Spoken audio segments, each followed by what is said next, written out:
अच्छा जी, अमूमन मेरे इस प्लेटफ़ॉर्म के थ्रू, इस चैनल के थ्रू ऐसी बात नहीं होती है। लेकिन मैं समझता हूँ कि इस वक़्त ये बात करना बड़ा इम्पोर्टेंट है। मार्केट के हवाले से काफ़ी सारे लोगों के मेरे पास मैसेजेस भी रिसीव हुए हैं कि मार्केट 1 लाख का इंडेक्स चला जाएगा या 80,000 तक भी इवन जाने के लिए मेरे पास मैसेजेस आए हैं। हम मेरा ख़्याल है ऐसी कौम है जो शायद नाउम्मीद जल्दी हो जाती है। फ़िलहाल मार्केट के अंदर प्रेशर ज़रूर है, जियोपॉलिटिकल सिचुएशन ज़रूर ख़राब है। जब भी इंटरनेशनल लेवल के ऊपर कोई भी एक बड़ा क्राइसिस आता है, पाकिस्तान उस क्राइसिस में किसी न किसी सूरत में अपने आप को मैनेज करने में कामयाब होता है।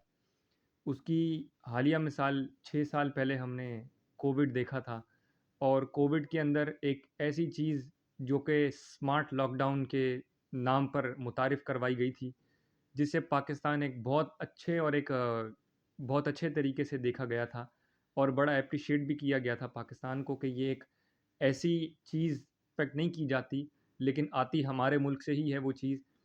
तो स्मार्ट लॉकडाउन की सूरत में भी एक बहुत अच्छी तजवीज़ पाकिस्तान ने पे आई थी और पाकिस्तान ने इसे अप्लाई भी किया था और फिर उसके बाद दुनिया ने उस चीज़ को अप्लाई किया। तो जब भी ग्लोबल पैंडेमिक हो या ग्लोबल क्राइसिस हो, पाकिस्तान उसमें कहीं न कहीं अपने आप को मैनेज ज़रूर कर लेता है। ये कुदरती तौर पे ये बात है।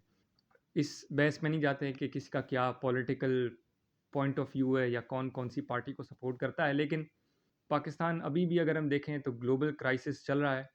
एक बहुत बड़ी जंग है, छोटी जंग नहीं है, बहुत बड़ी जंग है, मगर उसके बावजूद भी पाकिस्तान जिस तरह अ, और कोई मुल्क इसमें शामिल नहीं हुआ है कि इस हद तक डिप्लोमेसी के अंदर यूएस और ईरान के दरमियान टेबल टॉक्स करवा सके और नेगोशिएशन करवा सके। अलबत्ता जब हमारी अपनी जंग होती है, पिछले कुछ अरसे में पाकिस्तान इंडिया की भी वॉर हुई, पाकिस्तान अफ़गानिस्तान की भी वॉर हुई, लेकिन पाकिस्तान ने सालिसी के तौर पे किसी और मुल्क में उसको जाना पड़ा। लेकिन इतने बड़े ममालिक को छोड़ के यूएस पाकिस्तान की तरफ आया है और इस तरह एक सिचुएशंस बन रही है कि पाकिस्तान की तरफ पूरी दुनिया देख रही है कि पाकिस्तान किस तरह नेगोशिएट करता है और किस तरीके से इस ग्लोबल सिचुएशन से बाहर निकलता है। पाकिस्तान के लिए बहुत सारी अपॉर्चुनिटी इस ग्लोबल क्राइसिस के अंदर भी मौजूद है। हमारी मार्केट ऑल्दो प्रेशर में, लेकिन हम इकोनॉमिक बेनिफिट्स ले सकते हैं जिस तरह हमने कोविड में भी लिए थे। स्मार्ट लॉकडाउन में हमारी दूसरी इकॉनमी जैम ज़रूर हुई थी, लेकिन जो मास्क की जो एक्सपोर्ट्स हमारे पास बढ़ी थी, एक नई सनत हमने दरियाफ़्त की थी। तो इस वक़्त भी हमारी सी पोर्ट्स को भी ऐसा देखा जा रहा है कि ये शायद एक हब बन सकता है और ट्रांज़िट हब हो या किसी भी तरह से हमारे इकोनॉमिक बेनिफिट के अंदर ये एक अच्छा किरदार अदा कर सके। तो डेफ़िनेटली पाकिस्तान के पास इस तरह के ग्लोबल सिचुएशन के अंदर, ग्लोबल क्राइसिस के अंदर बहुत सारे अपॉर्च्युनिटी पाकिस्तान के लिए आती है। पाकिस्तान बहरहाल उससे निकलता भी है और उसमें कुछ पाकिस्तान की इकोनॉमिक साइड के ऊपर पाकिस्तान को फ़ायदे भी ज़रूर होते हैं। तो नाउम्मीदी छोड़ें, पाकिस्तान के अंदर बहुत सारे मौक़े मौजूद हैं। नाउम्मीद लोगों से कुछ भी नहीं कर सकते आप, नाउम्मीद लोग नाउम्मीद ही रहते हैं। छोटी-सी भी चीज़ होगी, मार्केट 5,000 पॉइंट्स भी नीचे आ जाती है, तो वो कहते हैं कि मार्केट बस 50,000 या 1 लाख पॉइंट्स नीचे आ जाएगी।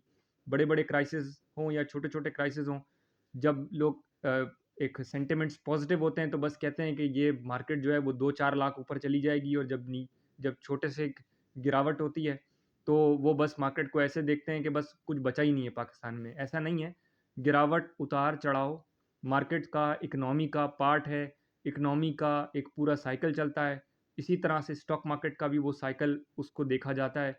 जिस तरह इकोनॉमिक साइकिल चेंज होते हैं, बुलिश, बेयरिश, पॉज़िटिव, नेगेटिव सारी साइड्स होते हैं। कारोबार ऐसे ही नहीं चलते, मुल्क की मईशत ऐसे ही नहीं चलती, अप्स एंड डाउन्स आते हैं।